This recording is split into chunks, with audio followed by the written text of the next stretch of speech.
Hey, what's up, everybody? Welcome to episode 22 on season 1. Today we are diving into Robert Kiyosaki and diving into buying gold. Jacob is not on the episode today. He's actually already took the train ride to the beach, caught the van ride to the beach. After me and my wife talked about it a little bit, we decided that it would probably be best if he only did like 3 to 4 episodes a week, because doing 7 episodes a week gets a little bit tough for the little guy, and so we're going to cut that back just a tad. But don't worry, he's still going to be on. He's not missing. We just had to readjust our schedules a little bit. Anyway, so today we want to talk about Robert Kiyosaki. So there's a video which I'll link up right here. It'll kind of pop over. Go ahead and check that out. That's him talking about buying gold, and then also in there he talks about however much gold you have is going to be the amount of income that you'll make per week.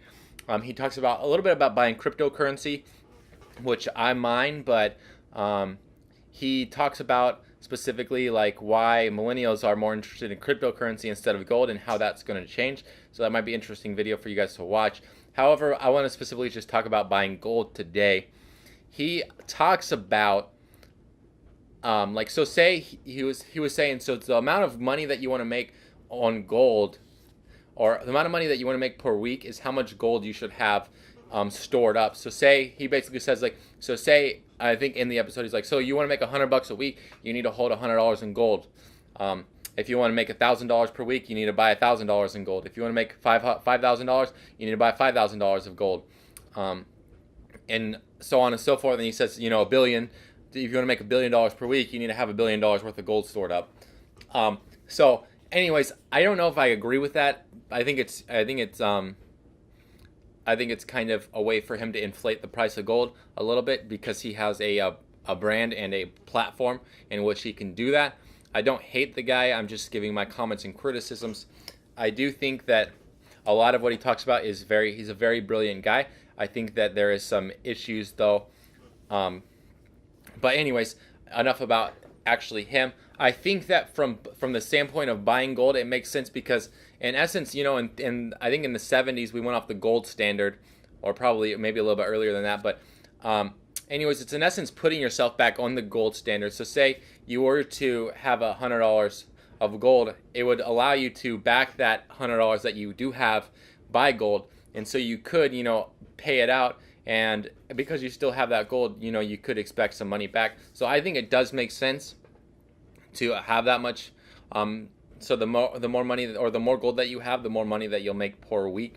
Which obviously there's got to be some kind of correlation with that.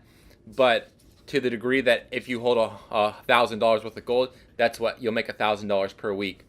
I don't necessarily think that that's true. But what I'm going to do is I'm going to try it out. So over the next couple of days, I'll buy probably this is just because just to try it out. I'll buy $100 worth of gold, and see if when I get that, and then I'll chart it in from that point until a week from then, if I actually make $100 in money that week, which I think would be really interesting to see.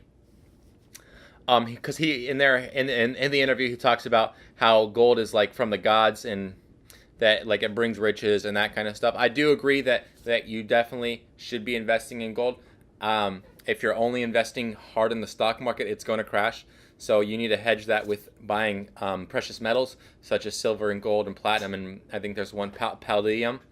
And that's because gold's been around for so long and it's still valuable. It's never going to lose its value. So if it crashes, it's still going to be worth something.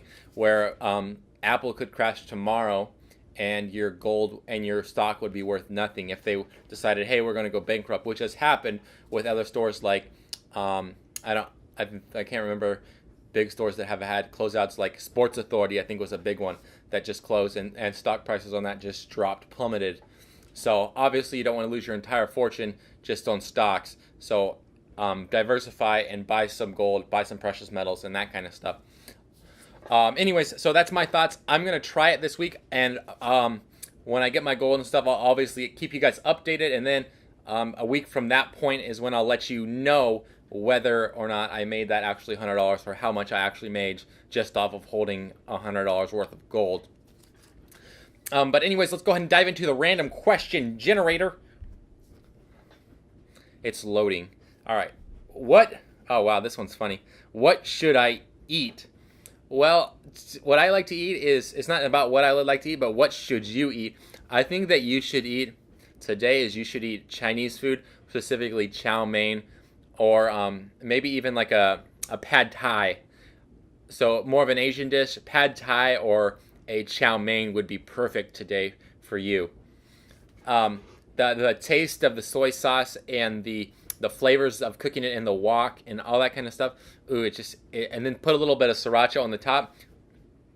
Yeah, you know what I'm saying? Be there. Yep, every day. All right, anyways, let's go ahead and wrap it up. If you guys have an answer to the question, well, what should I eat? Post it down below. And if you have any questions for future episodes, we'd love to tackle them as well. And don't forget to subscribe up here. Check out my other video on Is Facebook Still Relevant? And check out this other cool video right here. And until next time, thank you for watching. I really appreciate it.